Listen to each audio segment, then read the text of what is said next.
Boa noite a todos.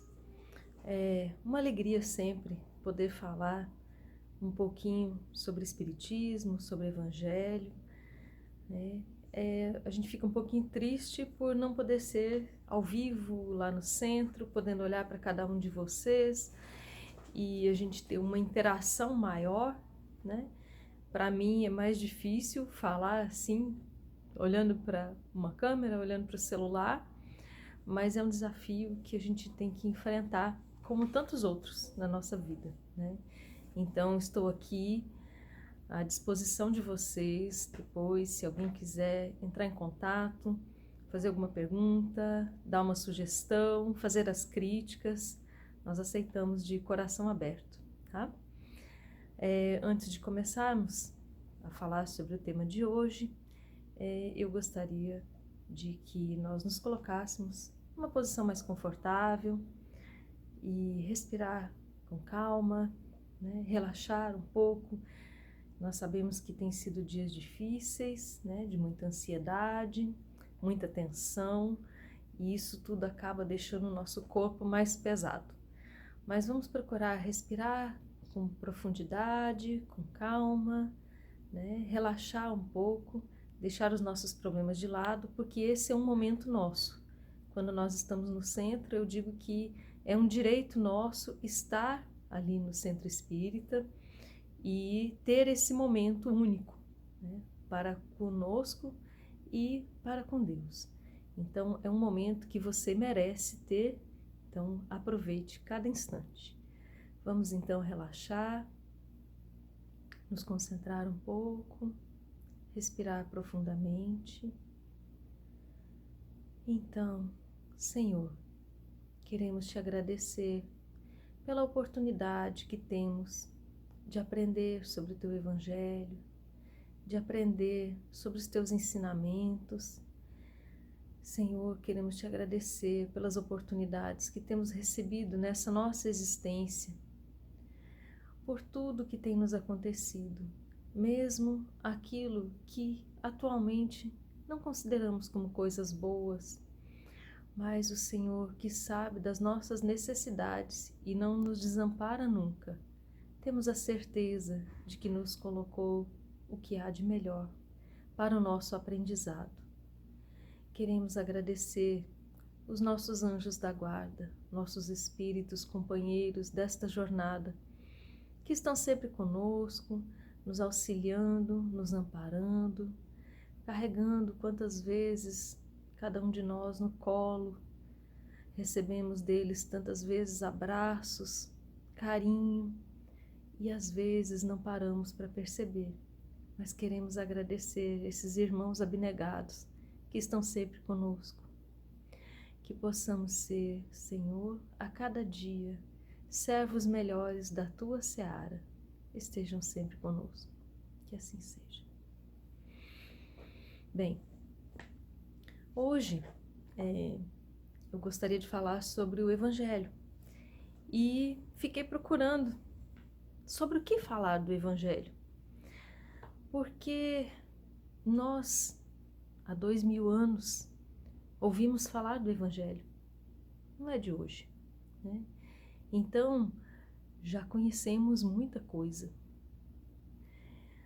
E lendo uma obra de Joana de Ângeles, eu tenho uma edição antiga, vou mostrar para vocês, chama-se Lampadário Espírita, tá? A minha 5ª edição, mas esse livro foi publicado pela primeira vez em 1969, eu nem tinha nascido ainda.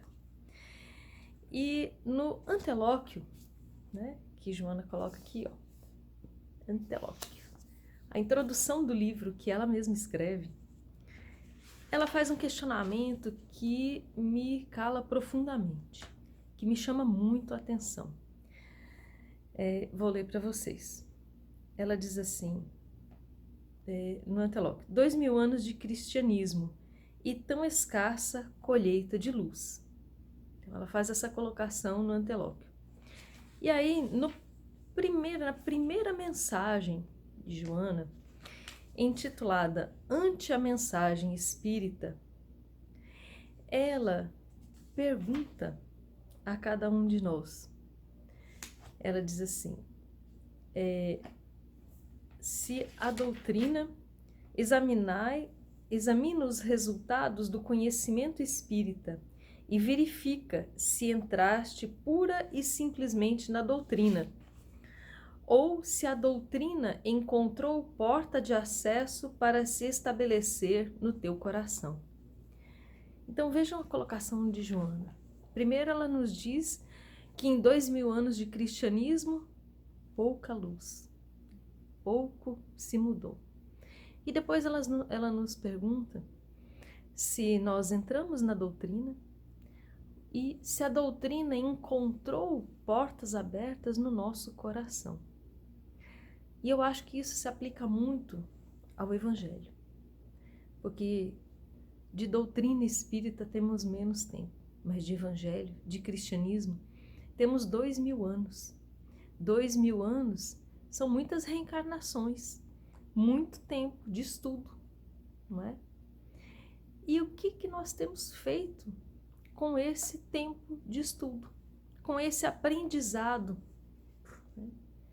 Porque aprender por aprender não vai trazer resultados, não é? E eu encaro esse estudo, a prática do Evangelho, como andar de bicicleta, né? Como é que é andar de bicicleta? Como é que a gente aprende a andar de bicicleta? Eu me lembro quando eu era criança que meu pai segurava a gente, né? Alguns botavam rodinha, mas a gente nem rodinha não tinha não. Ganhou a bicicleta usada, botava a gente na bicicleta, botava na grama e a gente ia pedalando, ele ia segurando ali. E quando a gente olhava para trás já tinha soltado, a gente se assustava, ficava com medo, caía, machucava, ralava o joelho, ficava com a canela roxa. Mas a gente subia de novo na bicicleta e ia até aprender. Nós não aprendemos a andar de bicicleta estudando física, estudando movimento, estudando mecânica, como é que a bicicleta funciona, né? Como que eu vou fazer o movimento no pedal, como vou segurar no guidão para que a bicicleta ande. Na verdade, nós aprendemos a andar de bicicleta praticando. E com relação ao Evangelho, isso não é muito diferente.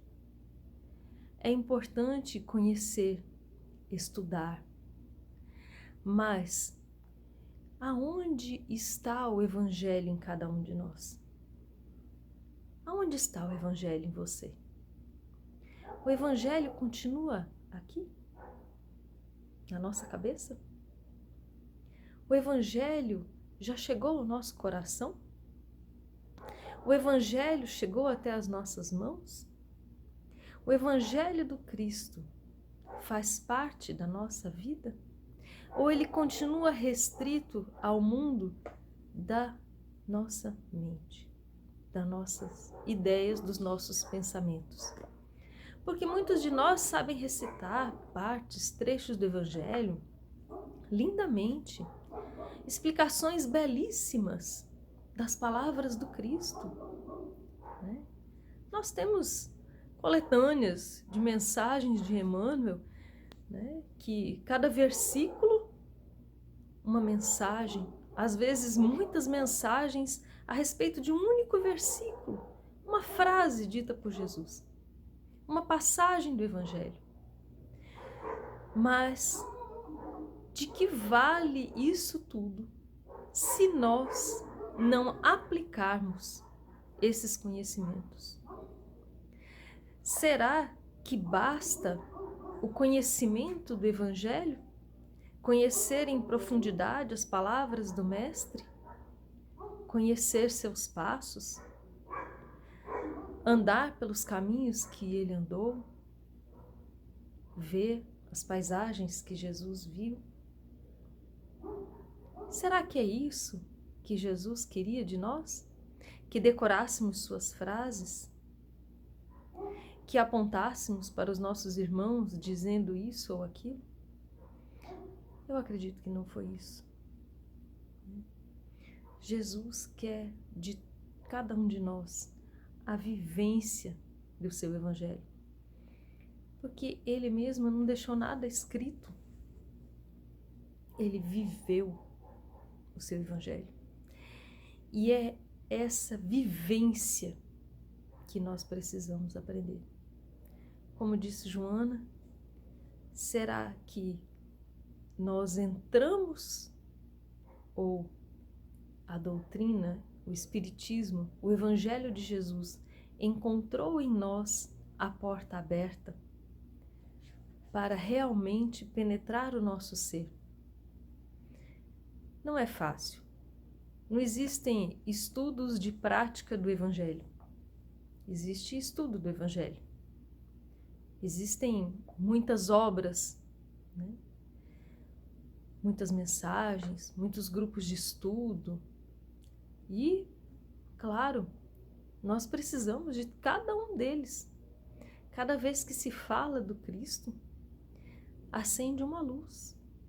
Cada vez que mencionamos uma palavra do Mestre, podemos estar tocando o coração de alguém.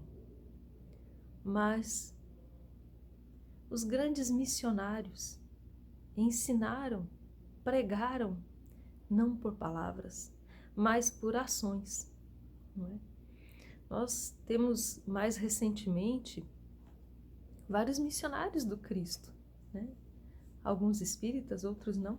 Podemos dizer de Madre Teresa de Calcutá, que viveu o Evangelho do Cristo.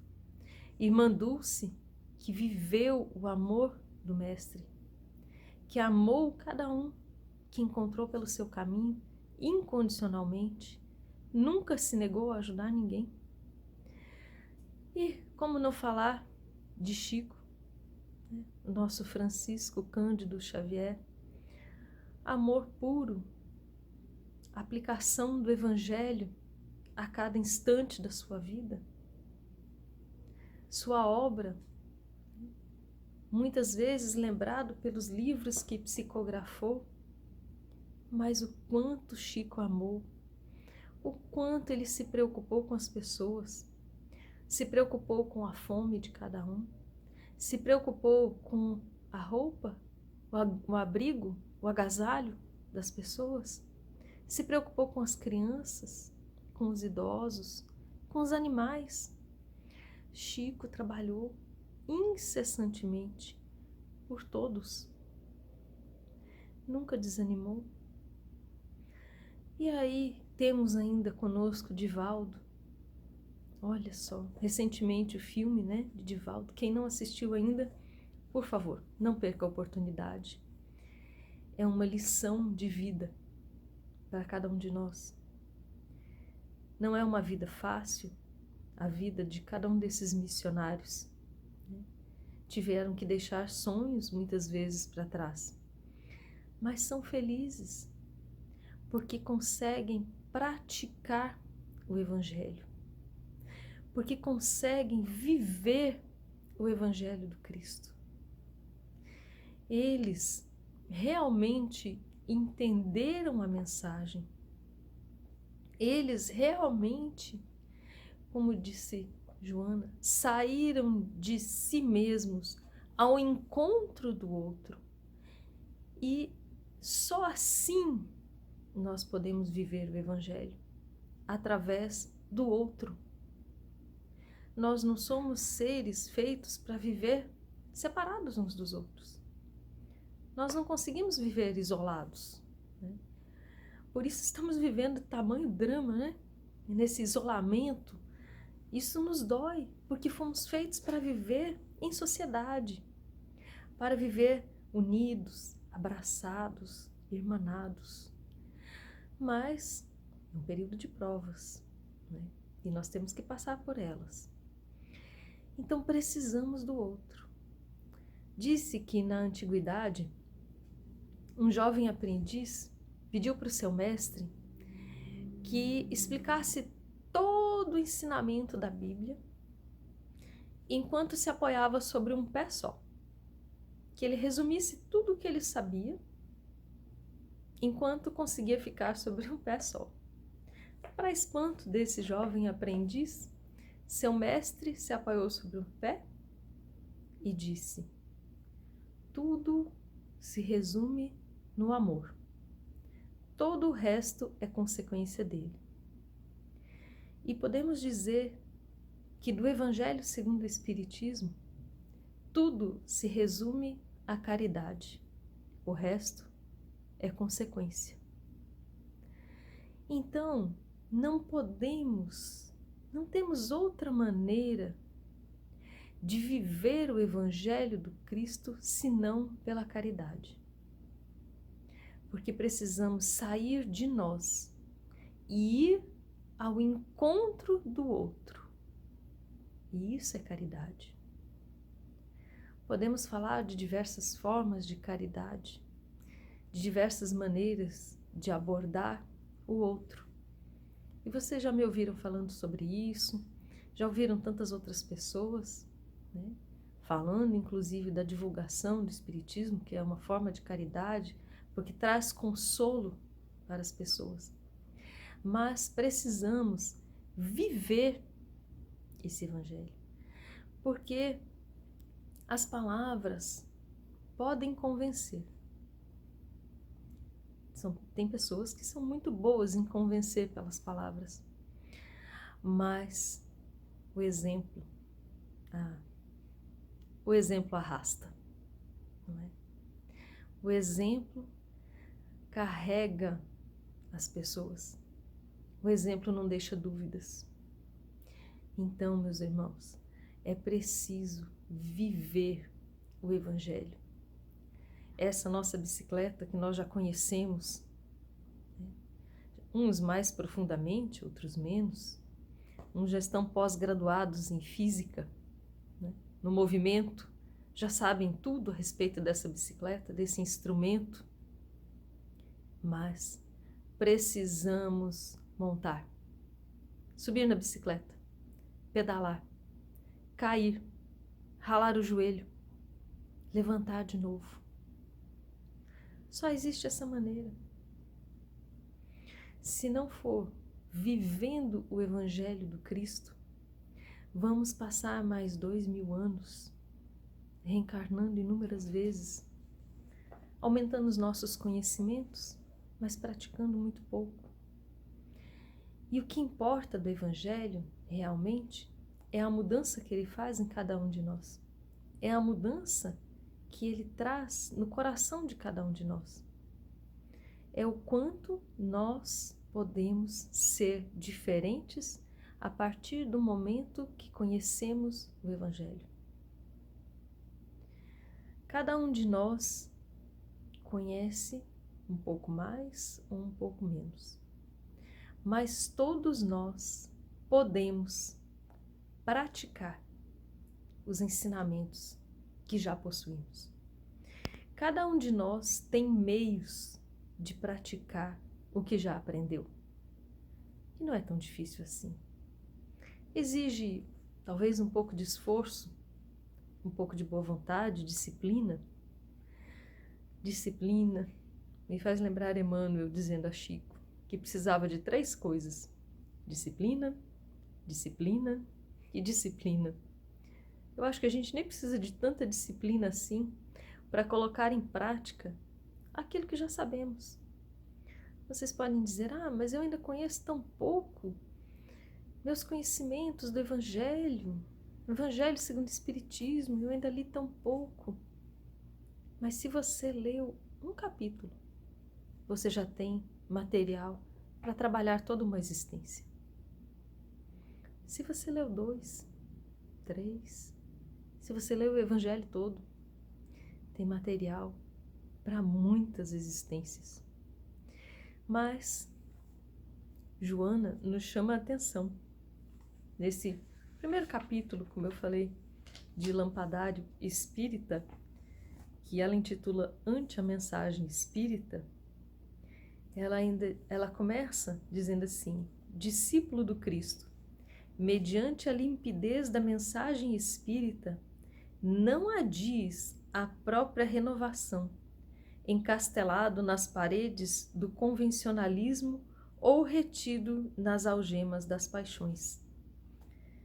Identificação com Jesus Cristo é avanço sobre a masmorra do eu, utilizando as ferramentas poderosas que se encontram ao alcance da vontade. Então vejam, as masmorras do eu. Nosso maior obstáculo somos nós mesmos. Nossa maior dificuldade é a nossa falta de vontade. Porque se tivermos realmente vontade, nós vamos conseguir fazer muita coisa. E através da prática da caridade, da prática das palavras que conhecemos do Evangelho, nós vamos adquirindo confiança. Assim nós vamos aprendendo a confiar na espiritualidade, vamos aprendendo a confiar nos nossos irmãos, vamos aprendendo a confiar que tudo vai dar certo. Porque a prática do Evangelho é que traz isso. Todos esses missionários, quanto mais eles praticavam, mesmo diante das maiores dificuldades, não se entristeceram, não se desesperaram, porque sabiam, já tinham adquirido essa confiança, porque já trabalharam e viram os resultados, tanto neles quanto nas outras pessoas. Nós somos chamados agora a dar testemunho da nossa fé, da nossa crença. Nós não somos cristãos, nós não somos espíritas, não sabemos que somos imortais, que essa é apenas uma passagem. E por que nos entregamos ao medo? Medo do quê? Medo de desencarnar? E alguém aqui acha que vai viver para sempre? Nessa carne? Nesse corpo? Que vai ficando debilitado, gasto? Por quê? E se hoje fomos chamados? Se hoje for a nossa hora?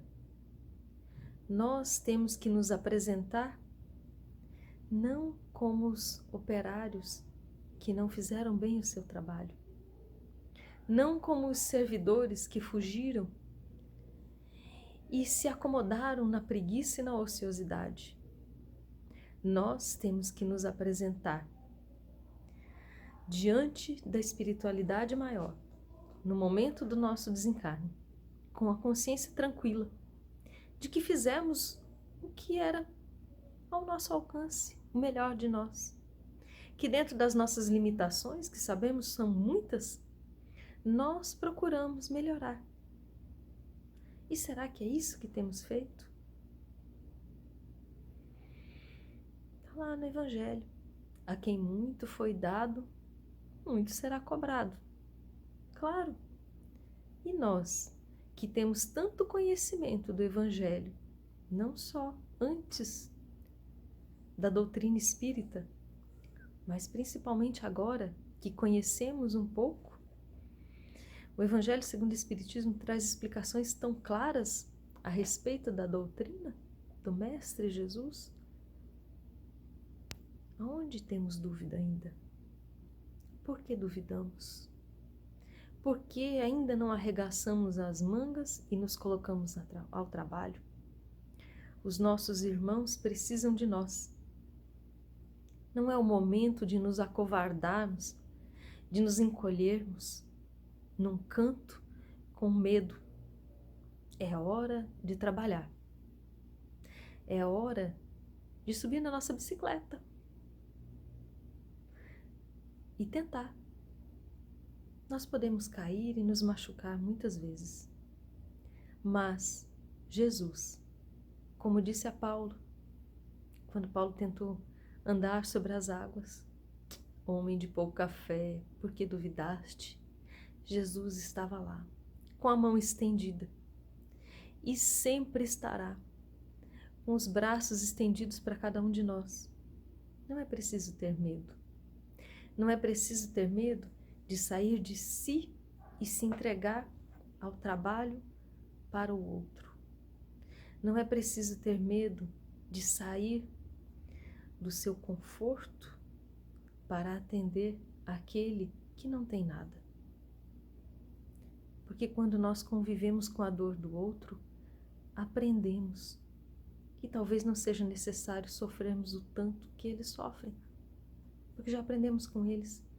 Ou quando a dor chegar para nós, já estamos preparados. Sabemos que vai passar, porque já vimos isso acontecer com outras pessoas. Mas enquanto ficamos escondidos de nós mesmos, por trás dos nossos muros de medo, não vamos crescer. É preciso coragem. É preciso coragem para viver o Evangelho. É hora de trabalhar, mostrar que estamos preparados sim para o trabalho na seara do Mestre Jesus. É preciso mostrar para nós mesmos que somos capazes. Eu acredito que cada um de vocês que estão me ouvindo agora, vocês são capazes, vocês podem muito mais do que acreditam, porque o trabalho na seara de Jesus não é nosso, é do Cristo. Nós somos apenas instrumentos. Mas, como disse Joana, quando o Evangelho está dentro de nós, nós conseguimos modificar não só a nós mesmos, mas a todas as outras pessoas ao nosso redor. Agora, se continuarmos com o Evangelho apenas na superficialidade, apenas no nosso entendimento aqui, seremos como os túmulos que Jesus citou, caiados por fora e cheios de podridão por dentro. E não é isso que queremos. Então, meus irmãos, quero chamá-los para, a partir desse momento, procurar viver as palavras que vocês todos já conhecem. Abram o Evangelho, leiam uma mensagem pequena que seja um trecho e procurem aplicar aquilo que vocês leram. Procurem fazer uso de todo esse aprendizado para que Joana nos receba, quem sabe, um dia mais feliz do que quando escreveu que muito pouca luz acendemos em 2000 anos. É hora de fazer brilhar a luz de cada um de nós. Muita paz. E para terminar, vamos mais uma vez fazer uma prece, pedindo, porque estamos sempre a pedir, não é? Mas vamos. Senhor Jesus, Mestre amado, amigo de todas as horas, queremos pedir que esteja sempre ao nosso lado. Nós sabemos que estará com as mãos estendidas, mas queremos pedir o teu auxílio para nos tornarmos a cada dia instrumentos melhores do teu amor. Nós sabemos, Mestre, que ainda temos muitos defeitos, muitas coisas a serem melhoradas, mas sabemos também que o Senhor sabe usar do potencial de cada um de nós em benefício dos nossos irmãos. Que possamos nos tornar luz aonde houver trevas, que possamos levar alegria aonde estiverem os corações entristecidos, que possamos ser esperança, que possamos ser o alento, que possamos ser o aconchego daqueles que sofrem. Porque sabemos, Senhor, que quando fizermos a um desses nossos irmãos mais pequeninos, será o Senhor que estaremos fazendo. E é assim que queremos encerrar essa noite de hoje, na tua doce e santa paz, nos colocando a serviço do teu Evangelho de luz. Que assim seja.